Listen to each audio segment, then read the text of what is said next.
हमारे व्यस्त जीवन में ईश्वर की आवाज़।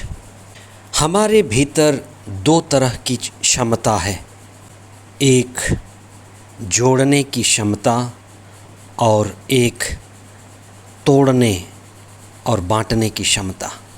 कई बार हम परिवार में, समुदाय में, संस्थाओं में देखते हैं कि कई ऐसे लोग हैं जो तोड़ने में लगे हुए हैं। इसी कारण अलगाव है, बिखराव है, टकराव है, मनमुटाव है। वहीं हमारे अंदर ये भी क्षमता है, प्रार्थना के द्वारा, आपसी सहयोग और वार्तालाप के द्वारा, पवित्र आत्मा के द्वारा हम जोड़ने वाले बन सकते हैं। हम अपने जोड़ने की क्षमता को बढ़ाएं। हम इस पर चिंतन करें।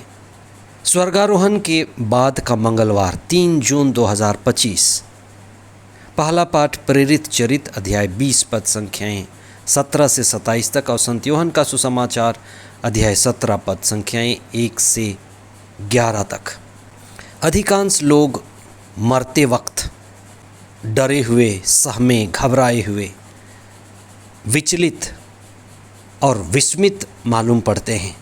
ऐसा इसलिए होता है क्योंकि वे मृत्यु के लिए तैयार नहीं थे। हम इस संसार में किसी विशेष मकसद को, उद्देश्य को पूरा करने के लिए आए हैं, और जब हम आने का मकसद जानते हैं, उद्देश्य जानते हैं और पूरा करते हैं, तब पूरा करने का आनंद और इस संसार से जाने की खुशी हमें मिलेगी। लेकिन जब हमने अपना कार्य, आने का मकसद पूरा नहीं किया, तो जाने का दर्द, जीवन की व्यर्थता की पीड़ा हमें सताएगी। अंतिम दिनों में ईसा ने अपने शिष्यों के लिए प्रार्थना किया। ईसा जिस उद्देश्य से आए थे, जिस कार्य को पूरा करने वाले थे, आज के सुसमाचार में वे कहते हैं कि मैंने जो कार्य पिता ने सौंपा था उसे पूरा किया है। पिता ईश्वर की बातें, स्वर्ग राज का रहस्य उन्हें बताया है, और वे अब समझ चुके हैं कि जो भी मैंने शिक्षा दी है वह मेरी नहीं लेकिन पिता की है, और मैं जिस उद्देश्य के लिए आया था मैंने उसे पूरा किया है। उन्हें स्वर्ग राज के रहस्य को बताया है। उनके जीवन में नयापन और मुक्ति की क्रांति की आग प्रज्वलित की है। आज के सुसमाचार में ईसा ने शिष्यों के लिए प्रार्थना की है।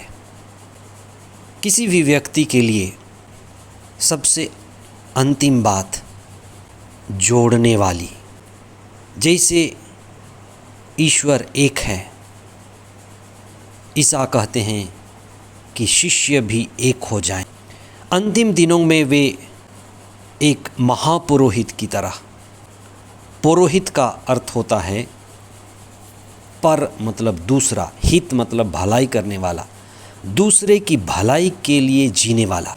ईसा अपने क्रूस, मृत्यु, दुख भोग और पुनरुत्थान के द्वारा एक महापुरोहित की तरह दूसरों के लिए जिए, मरे और ईश्वर का उद्देश्य पूरा किया। ईश्वर और लोगों के बीच वे कड़ी बन गए, जोड़ने वाले बन गए, ईश्वर की कृपा का माध्यम बन गए।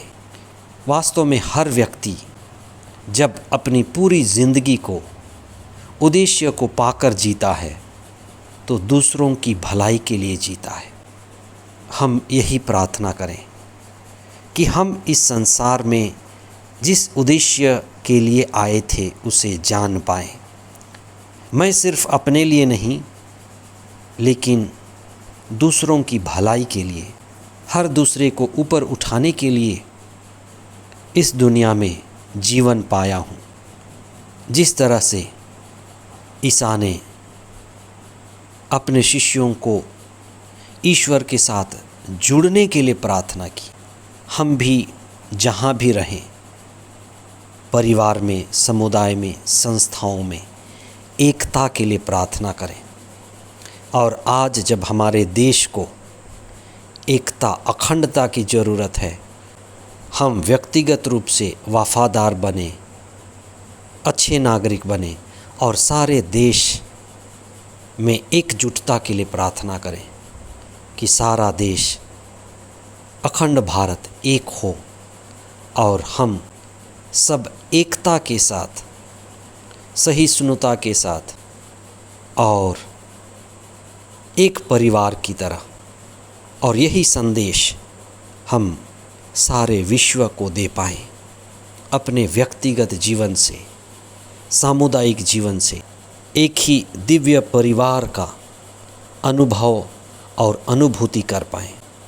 हम एकता के लिए, अखंडता के लिए और सहिष्णुता के लिए ईश्वर से प्रार्थना करें कि सब के सब एक हो जाएं।